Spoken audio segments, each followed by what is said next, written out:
DNA मित्रों, बरेली में कल हुए बवाल के बाद पुलिस का एक्शन लगातार जारी है। फोटो और वीडियो के आधार पर उपद्रवियों की पहचान की जा रही है।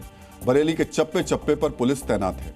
कल की हिंसा के बाद बरेली में 4,500 पुलिसकर्मियों को ड्यूटी पर लगाया गया है। 8 जिलों की पुलिस फिलहाल बरेली में है।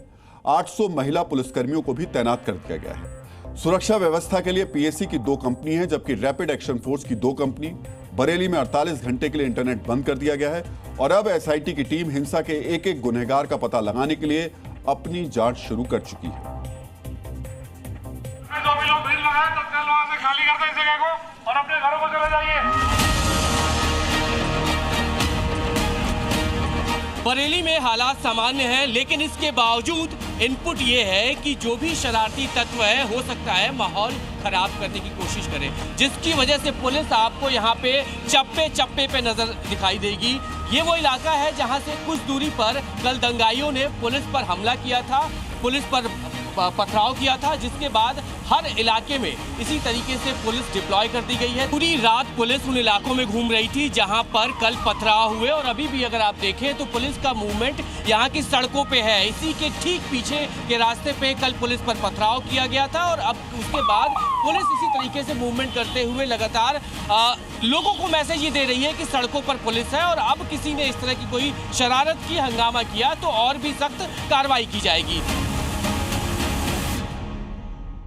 पुलिस के कड़े सुरक्षा इंतजामों के बीच कल की हिंसा में शामिल लोग गायब हैं। कल जो भीड़ पुलिस का बैरिकेड तोड़ रही थी, पुलिस वालों पर पत्थर बरसा रही थी, उन पर गोलियां चला रही थी, उनकी तलाश जोर शोर से हो रही है। लेकिन आज वहां मौजूद हर व्यक्ति यही कह रहा है कि उसे कुछ पता नहीं। यहाँ पे लोग थे, इसी गलियों में निकल के बाहर पत्थर फेंक रहे थे। भैया मुझे नहीं मालूम, मैं यहाँ नहीं हाँ, मैं भाई साहब नहीं था यहाँ। आप यहाँ नहीं थे, लेकिन अब योगी जी ने बोला कि डेंटिंग पेंटिंग करनी पड़ेगी लोगों को। भाई साहब मुझे भी आता है बोलना सही से। मैं अपने काम से मुझे फुर्सत नहीं, मैं अपनी दुकान पे जाता हूँ, घर पे बस मुझे मालूम। कल भीड़ भड़का हुआ, हमने दुकान बंद कर दी।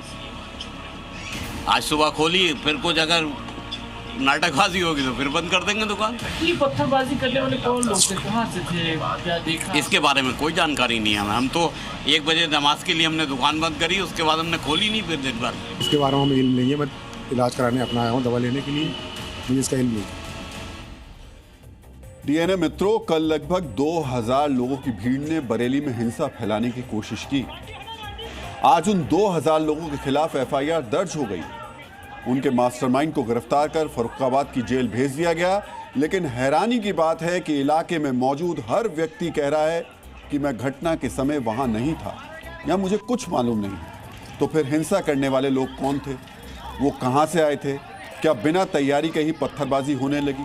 क्या बिना साजिश रचे ही पुलिस वालों पर गोलियां चलाई गई? सवाल खड़ा होता है कि उन्हें जमीन खा गई या आसमान निकल गया।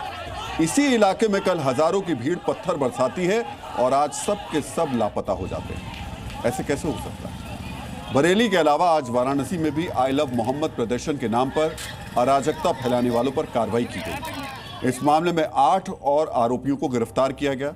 4 आरोपी पहले ही गिरफ्तार किए जा चुके थे। 5 दिन पहले बिना अनुमति जुलूस निकाला गया था। बरेली से लेकर वाराणसी तक कार्रवाई के जरिए योगी सरकार ने साफ संदेश दिया कि कानून तोड़ने वाले किसी भी हाल में बर्दाश्त नहीं किए जाएंगे। डीएनए मित्रों, बरेली में योगी सरकार के एक्शन के बाद अगर हम यूपी में मजबूत नेतृत्व की बात कर रहे हैं तो इसका एक मजबूत आधार भी है। योगी सरकार के दौरान पिछले 8 वर्षों में दंगाइयों और पत्थरबाजों से सख्ती से निपटा गया। साथ ही माफिया, गैंगस्टर्स, गो तस्करों, नकल माफिया और महिला सुरक्षा से खिलवाड़ करने वालों के खिलाफ लगातार कार्रवाई हो रही है। पुलिस को अपराधियों पर एक्शन से पहले अब सोचना नहीं पड़ता। अपराध के खिलाफ फौरन एक्शन की वजह से आज देश भर में योगी मॉडल की चर्चा होती है। इसके लिए आपको कुछ आंकड़े जरूर देखने चाहिए। पिछले 8 साल के दौरान यूपी में हत्या, डकैती, लूट, अपहरण और रेप जैसे मामलों में 85% की कमी आई है। यूपी सरकार के मुताबिक साल 2012 से 2017 के दौरान राज्य में जहां 815 सांप्रदायिक दंगे हुए, वहीं 2017 से यूपी में कोई बड़ा दंगा नहीं हुआ। 2017-2025 के बीच 15,140 एनकाउंटर हुए हैं, जिनमें 243 अपराधी मारे गए, जबकि 30,000 से ज्यादा अपराधी जेल की सलाखों में हैं। अतीक अहमद और मुख्तार अंसारी जैसे माफिया गैंग को ध्वस्त कर दिया गया। माफिया गैंग की 14,000 करोड़ रुपए से ज्यादा की अवैध संपत्तियां जब्त कर ली गई। नकल माफिया के खिलाफ सख्त कानून लाया गया। नकल विरोधी कानून के तहत उम्र कैद की सजा का प्रावधान रखा गया। 2012 में वाराणसी ब्लास्ट के दोषी वलीउल्लाह के खिलाफ मुकदमा वापस लेने की कोशिश की गई, लेकिन आज की तारीख में यह सोचा भी नहीं जा सकता। मिशन शक्ति के माध्यम से महिला सुरक्षा और सम्मान को प्राथमिकता दी गई। हाफ एनकाउंटर के जरिए अपराधियों को सुधरने के लिए आखिरी मौका दिया गया। अगर सीएम योगी आदित्यनाथ ने कहा कि माफिया को मिट्टी में मिला दूंगा, तो मिट्टी में मिलाकर दिखाया भी गया। कुल मिलाकर यूपी में अपराध और अपराधियों पर लगाम कसने के लिए योगी सरकार की जीरो टॉलरेंस की नीति पूरे देश में हिट है। और अब बरेली के दंगाइयों पर कार्रवाई करके योगी सरकार ने साफ कर दिया कि अराजकता किसी भी कीमत पर स्वीकार नहीं। अराजकता स्वीकार्य नहीं, कतई स्वीकार्य नहीं।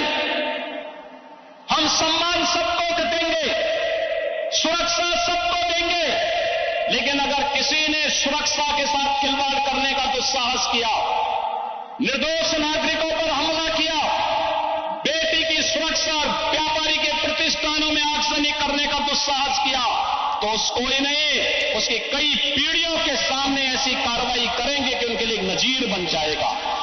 आज योगी मॉडल की चर्चा पूरे देश में होती है। आज जब किसी दूसरे राज्य में अपराध होता है तो लोग अपराधियों से निपटने के लिए योगी मॉडल लागू करने की मांग करते हैं। माफिया और दंगाइयों से निपटने के लिए सीएम योगी का बुलडोजर एक्शन इतना लोकप्रिय हुआ कि यूपी में आई लव बुलडोजर के पोस्टर लगने लगे।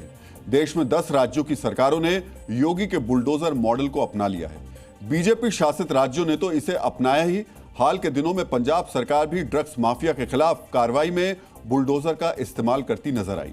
शिक्षा के क्षेत्र में योगी सरकार के कामकाज से प्रभावित होकर हिमाचल प्रदेश के कांग्रेस सरकार के शिक्षा मंत्री रोहित ठाकुर ने भी योगी सरकार की तारीफ की।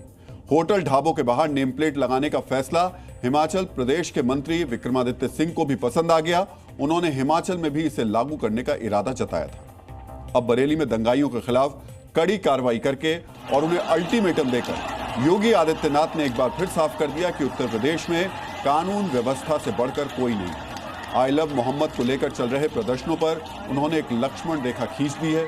उन्होंने ये संदेश दिया है कि प्रदर्शन के नाम पर अराजकता कतई बर्दाश्त नहीं होगी। उन्होंने ये साबित किया कि मजबूत इच्छा शक्ति हो तो न सिर्फ अपराधियों और दंगाइयों पर प्रहार होता है, बल्कि विकास भी होता है। उम्मीद करनी चाहिए कि बरेली को लेकर योगी सरकार के एक्शन से राज्य के दूसरे जिलों के अराजक प्रदर्शनकारी भी सबक लेंगे। वो सड़कों पर उतरने से पहले एक बार जरूर सोचेंगे कि प्रदर्शन के नाम पर नफरत और हुड़दंग को बर्दाश्त नहीं किया जाएगा। मेरा मानना है कि जब शासन और शासक मजबूत होते हैं तो कट्टरपंथियों का इलाज आसान हो जाता है। हमें लगता है कि दंगाइयों के सबसे बड़े इलाज का नाम योगी है।